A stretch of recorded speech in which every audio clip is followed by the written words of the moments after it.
high in the Swiss Alps on the last morning of the year, a strange sound rolls down through the snowy village streets.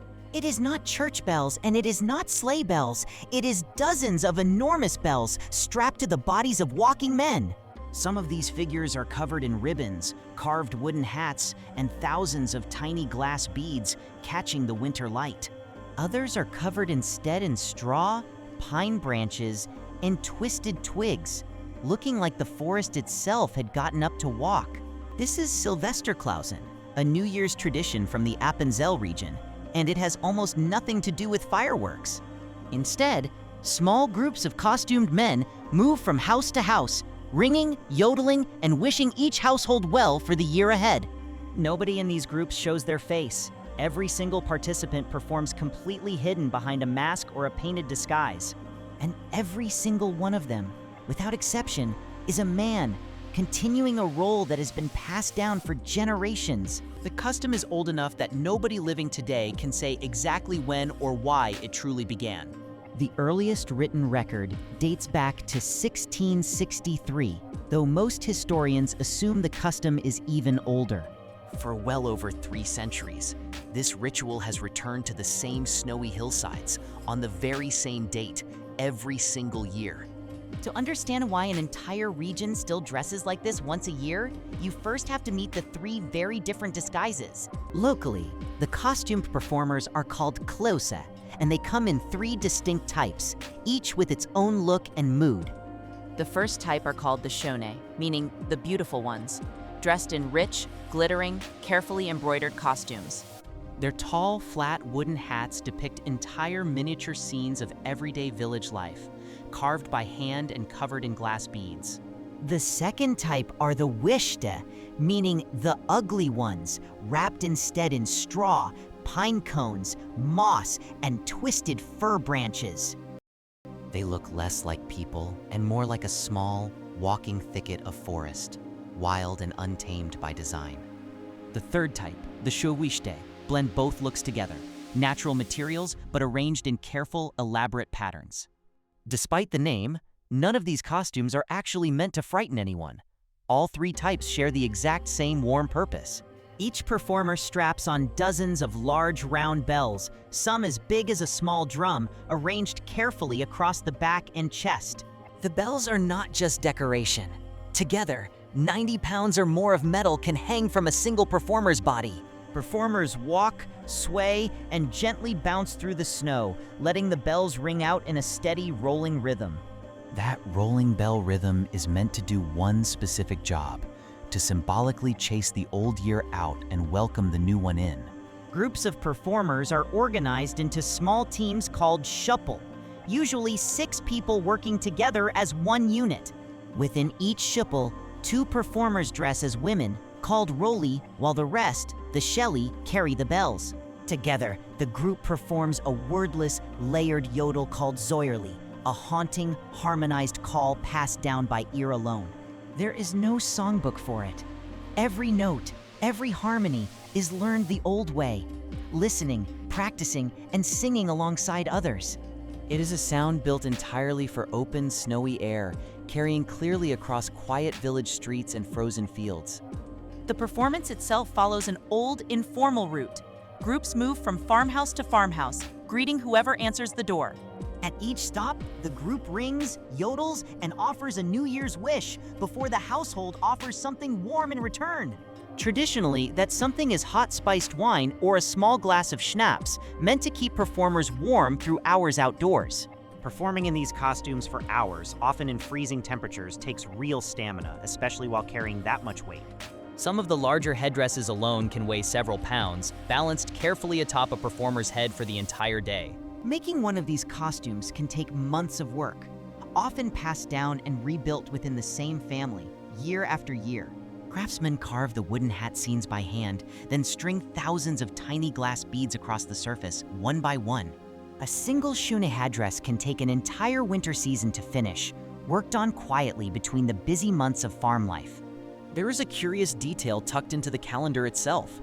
Silvesterchlausen is actually celebrated on 2 separate dates. The main date, December 31st, follows the modern Gregorian calendar that most of the world uses today. But a second celebration happens on January 13th, marking New Year's Eve according to the older Julian calendar instead. Locals call this second date Alter Sylvester, meaning Old New Year's Eve, and treat it as an equally serious performance day. Some smaller, more traditional villages only perform on the older January date, keeping the calendar shift alive on purpose. It means the region effectively celebrates New Year's twice weeks apart, both times with the very same bells and costumes. One especially charming custom involves a bright red string stretched gently between the houses that performers visit that day. The string is mostly symbolic, a small thread physically connecting neighbors who have just shared a doorstep greeting together. It is a simple visual reminder that this custom is really about stitching a community back together at the turn of the year. Every performer in every group is, by long tradition, male, a detail that has remained mostly unchanged across the centuries. Even the two roly figures, dressed as women within each group, are traditionally played by young men taking on that costumed role. For many participants, joining a shuppel as a boy and eventually leading one as an adult becomes a genuine rite of passage.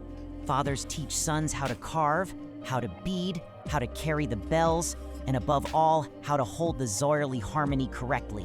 Some families can trace their specific role within a shuppel back multiple generations, treating it as a quiet point of pride. Villages themselves take pride in small stylistic differences, subtle costume details that mark exactly which valley a group comes from. A trained local eye can tell, just from the pattern of beads or the shape of a headdress, precisely which community a Kläuse belongs to. None of this pageantry involves fear or superstition aimed at anyone.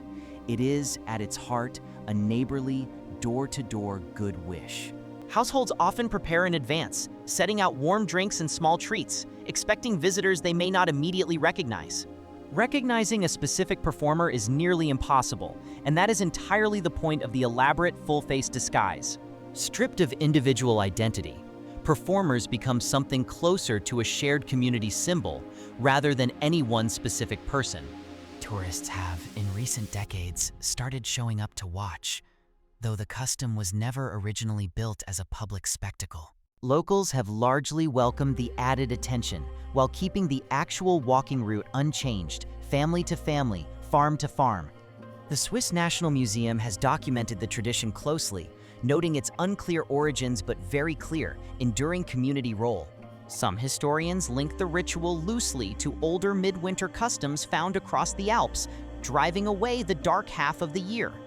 Others simply admit that the true origin has been lost, and that the ritual has outlived any single explanation for why it exists.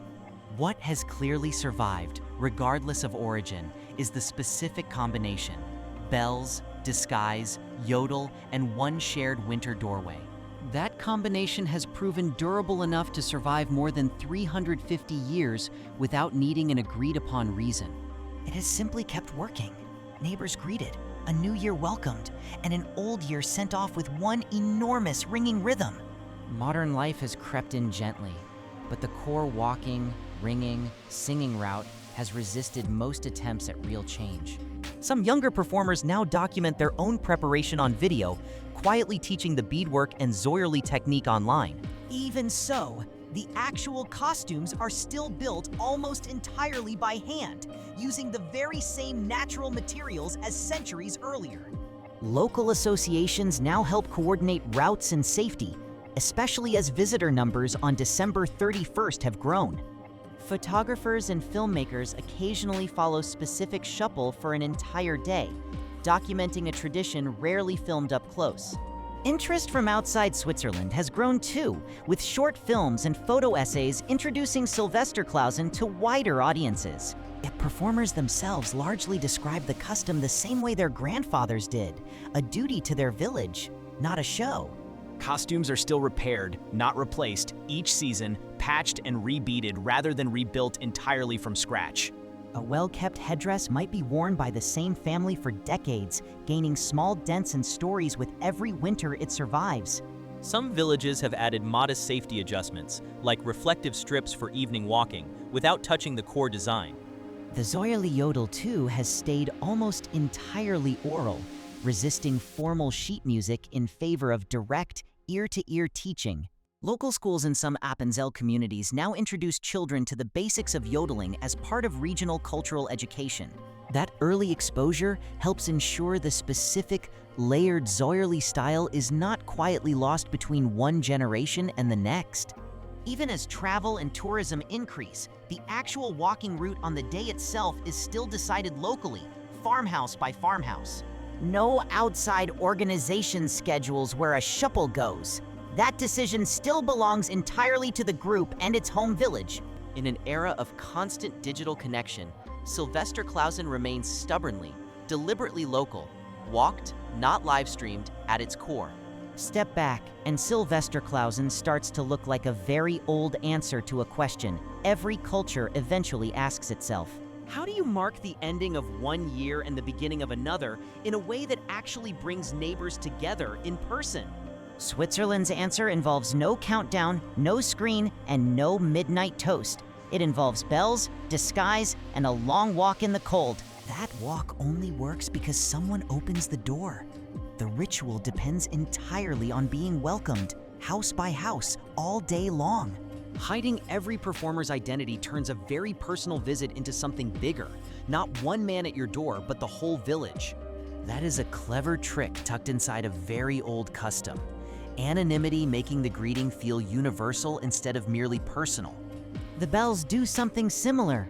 A single voice fades quickly in open snow, but 90 pounds of ringing metal carries for miles. Noise in this tradition is not chaos. It is a deliberate, shared signal that the old year is well and truly finished. And the Zäuerli yodel adds something the bells alone cannot. A wordless harmony that somehow still says exactly what needs saying. No lyrics are required to wish someone well. Sometimes a shared, practiced sound says it more clearly than any spoken sentence could. Somewhere in Appenzell, right now, a headdress is being rebeaded, one tiny glass bead at a time, for a costume already decades old. A father is teaching his son the exact pitch of a family's Zäuerli line, the same pitch his own father once taught him. And somewhere, a farmhouse door is already being propped open in advance, mulled wine warming quietly on the stove, just in case. When the bells finally arrive, nobody will need to ask who is coming. The whole village already knows what that sound means. Maybe that is the quiet lesson traveling beyond the Alps. Some traditions do not need an explanation to keep doing their job well. Just bells, a mask, a shared song, and one open door, ringing in whatever comes next, the very same way it has for centuries.